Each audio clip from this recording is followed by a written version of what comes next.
Azərbaycanda korrupsiya da var, rüşvətxorluq da var, özbaşınalıq da var, yekəxanalıq da var və onunla bərabər mənim dövlətim var o. Dövləti bu insanlar başa düşməlidir ki, torpağımızı qorumalıyıq, bir qarşını da verməlidir. Dövlət bütün xalqa məxsusdur.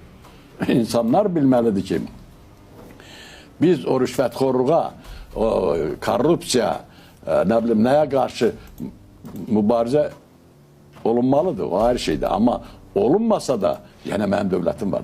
Sovet dövründə, mən Sovet dövrü yaşamışam. Orada bizə ikinci, üçüncü sort adam kimi baxırdılar o.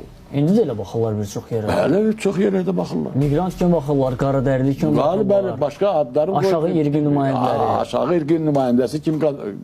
Amma onu bilməlidirlər ki, Azərbaycan xalqının böyük mütəfəkkirləri olub, var və olacaqdır.